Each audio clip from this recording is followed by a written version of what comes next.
um momento muito delicado. A Câmara vive dias muito tensos. A última semana foi especialmente tensa, mas ao final da semana conseguimos anunciar um bloco que junta praticamente todos os partidos de oposição e os partidos ligados a Rodrigo Maia, de centro-direita e centro, em torno da ideia de eleger um candidato a presidente da Câmara que mantenha a Câmara independente e livre, sem se tornar um puxadinho do Palácio do Planalto. Por que a gente não pode ter um outro candidato que não seja ligado ao Maia? Não dá tempo dessa articulação? Não tem quórum para isso? Qual é o imbróglio? Não, a gente até pode ter, mas não tem a menor chance de ganhar. E se não ganhar não fosse um problema tão grave quanto é nos dias de hoje, nós poderíamos correr esse risco. Se fosse uma eleição normal da Câmara dos Deputados, a oposição poderia apresentar seu candidato, teria ali 100 votos, 120 votos no primeiro turno, 130 votos, e no segundo turno perderia para centro-direita, porque o parlamento brasileiro, hoje, ele é de centro-direita. Ele não é um parlamento progressista. Isso não foi da minha vontade nem da de vocês, mas esses foram os deputados que foram eleitos pelo povo brasileiro. Esse é o parlamento que o Brasil escolheu. Então, ele é um parlamento de centro-direita. Não existe nenhuma possibilidade de nós vencermos o segundo turno dessas eleições. E, pior, se a nossa candidatura fosse para o segundo turno contra o candidato de Bolsonaro, aí seria a vitória certa de Bolsonaro. Então, exatamente por isso que nós não podemos apresentar um candidato, porque não faz sentido você apresentar um candidato e torcer para ele não ir para o segundo turno, porque você sabe que se ele for para o segundo turno, ele vai facilitar a vida do governo. Será que é isso que a gente quer? Eu tenho certeza que não. Então, é hora de ter responsabilidade, maturidade, não é? Essa vida pregressa dos partidos de esquerda, de marcar posição, né, de querer um mostrar que o outro é mais de esquerda que o outro. Esse comportamento adolescente ele precisa ser superado, porque nós não estamos no momento normal do Brasil, né? Então é hora de agir como adultos, com responsabilidade, com consequência, e dizer assim, numa outra eleição em que, se a gente perder não é tão grave, a gente lança candidato, faz o debate, né? Eu mesmo adoraria poder ser candidato à presidência da Câmara, fazer esse debate, mas não vou fazer isso, porque se eu fizer isso, e se eu for para o segundo turno, contra o candidato de Bolsonaro, aí a vitória é certa dele, pelo perfil ideológico da Câmara. Então é preciso entender que Câmara nós temos, né? Como é que é a Câmara hoje, para, diante disso, nos posicionarmos, né, de forma realista, e não imaginando uma Câmara que não existe. Vão apoiar, segundo você estava explicando, que ele vai seguir também a linha do Maia, vai ser também nessa linha? Eu espero que não, Gina. Assim, eu espero que seja alguém que cobre a responsabilidade do presidente pelos crimes de responsabilidade, né? Eu acho que o Rodrigo Maia errou muito. Eu acho que ele paga um preço alto pelos erros que ele cometeu, porque foi ele que evitou que Bolsonaro respondesse pelos seus crimes de responsabilidade e agora está pagando o preço por isso, inclusive em termos pessoais, né? Ele foi muito perseguido durante esses 2 anos e acho que hoje ele tem consciência, né, da gravidade desses erros, né?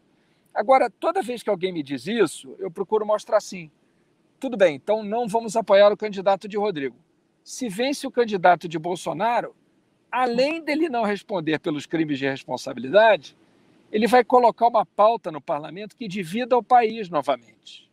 A única chance de Bolsonaro sobreviver às eleições de 2022 é implementar uma pauta de costumes que polarize novamente o país e que isole a oposição.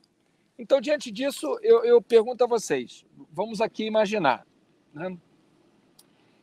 Bolsonaro começa a colocar uma pauta na Câmara com a ajuda de um presidente que o volte a colocar, digamos assim, em destaque, agradando o público que ele agradou para ser eleito em 2018. É isso que a gente quer?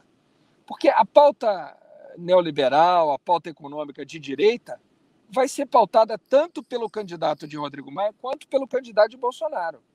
Ora, mas se do ponto de vista econômico não faz diferença, por que que Bolsonaro quer ter o presidente da Câmara? Sobretudo, a meu ver, para dividir o país novamente com a pauta de costumes, que foi o que fez ser eleito presidente da República. Sem essa pauta, ele não consegue ocupar o espaço, o lugar e se viabilizar como candidato a presidente. Agora, com uma Câmara que paute esses temas, ele volta para o centro do debate e volta na ofensiva. Então, nós estamos num momento em que qualquer erro tático pode custar muito caro ao país, né? Evidentemente que eu adoraria que o Rodrigo tivesse feito o que deveria ter feito, que era aceitar o pedido de impeachment e Bolsonaro ter sido afastado. Eu acho que ali em abril e maio, quando a crise entre os poderes era a mais grave de todos, era a hora que ele não podia ter falhado. E o deputado Rodrigo Maia falhou, eu não tenho dúvida disso. Agora, reconhecer isso não significa achar que qualquer um dos dois é igual. Não é? Quer dizer, a gente não é igual Bolsonaro ter o controle da Câmara e não ter, né? Porque se fosse igual, ele não estaria se empenhando tanto por isso. Está cedendo ministério, emenda, comprando gente, é um desastre completo. Por quê? Porque ele precisa ter o controle do único órgão que ele não tem, a Câmara. Reparem que no Senado ele teve o Davi Alcolumbre como grande aliado, né? Já na Câmara ele não contou com o deputado Rodrigo Maia como gostaria.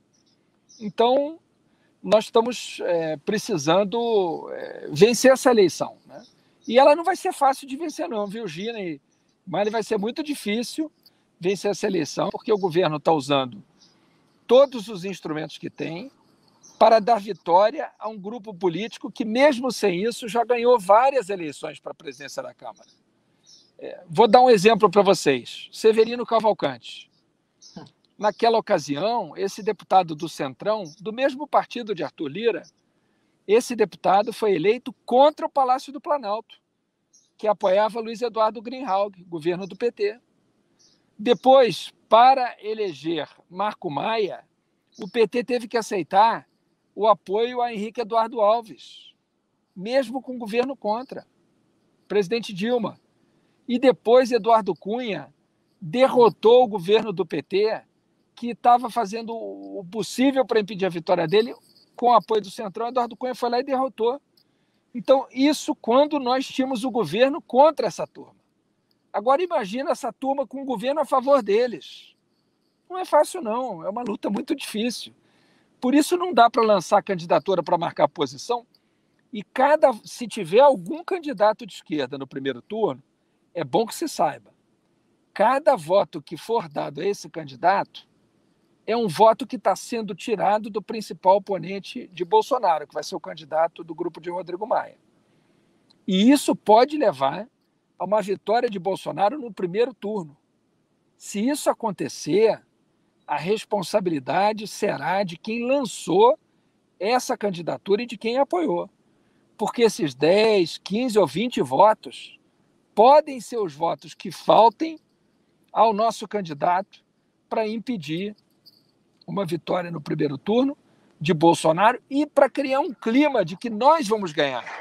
Porque isso é importante que se entenda também. Para ganhar uma eleição dessa, você tem que parecer que vai ganhar.